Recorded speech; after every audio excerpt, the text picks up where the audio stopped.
Hey, this is Matthew. A few weeks ago, I decided I was interested in looking at what's involved in being a registered psychologist in Australia.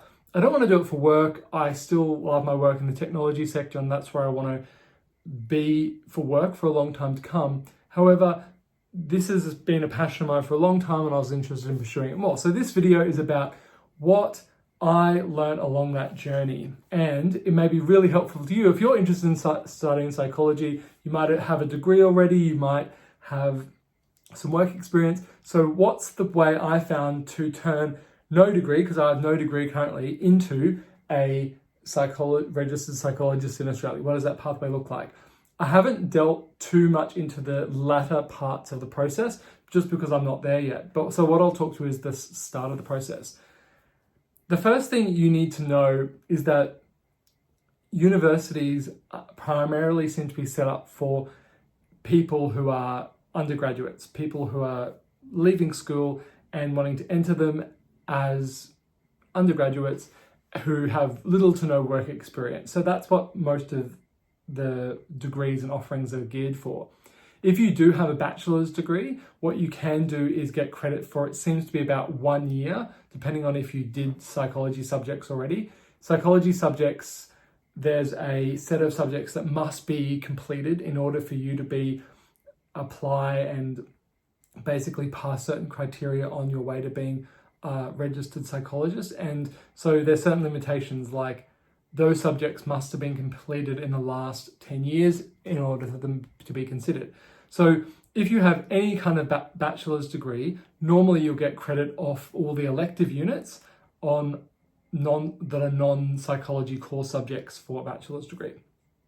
And so normally you could, if you have a bachelor's, you can do a 2-year degree, and that's considered your first milestone that you have to have. So you have to have a 3-year degree, or you have to have an equivalent 3-year degree, and then you have to do some 4th-year qualifications, and that includes an honours, I'll talk about that in a sec, and then there's some latter steps. So you need to the first hurdle you need to pass is the undergraduate component. So for me, how am I going to tackle that? Well, there's 2 primary ways.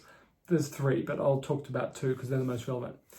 One way is to go and get a graduate diploma in psychology, and these are readily available. There's lots of them online, lots of places offer them.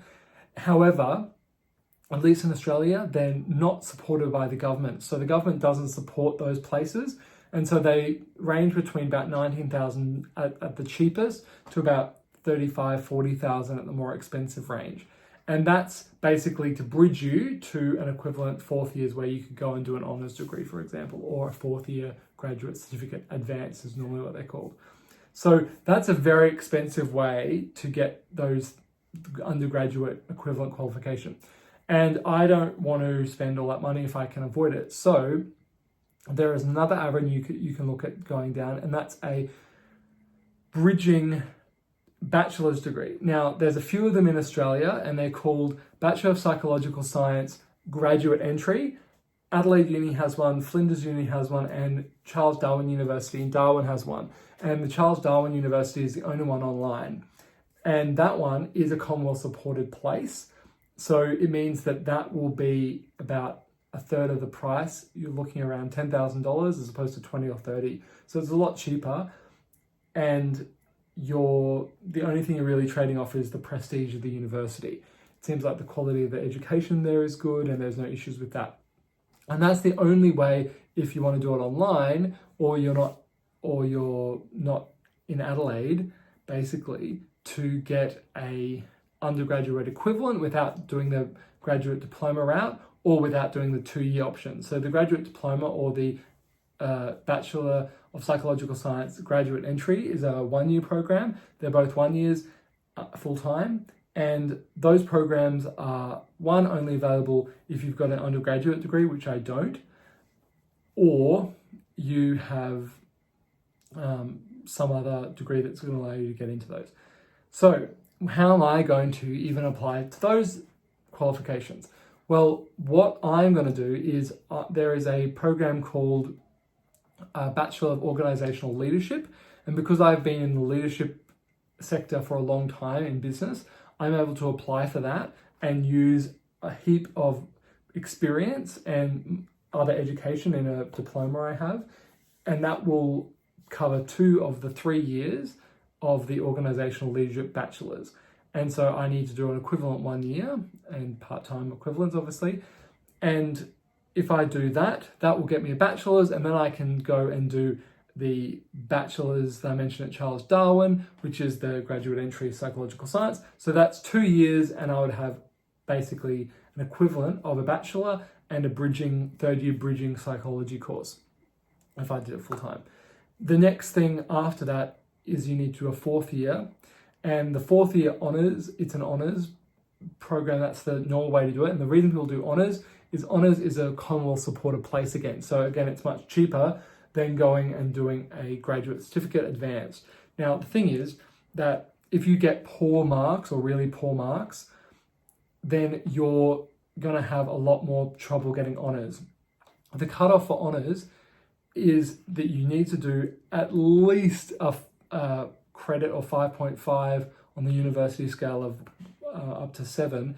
You need to get a 5.5 at most unis to be able to get into the honours program. But a lot of them are also higher than that. So for example, University of New England is 6.5 approximately at the moment. University of Queensland is about a 7. So there are much more limited places, and you do need to score higher in the 200 and 300 units for psychology courses in order to do that. So if you get those marks, then you can do an honours program, and that's Commonwealth supported. So again, it's much cheaper. Or you can do the graduate certificate advanced, they're normally called that. And again, they're a year. So within 3 years, if I was doing full time, I could have a Bachelor of Organisational Leadership, the bridging 3rd year program, or the Bachelor of Psychological Science graduate entry, and an honours for that program. And that would allow me to register as a provisional registered psychologist.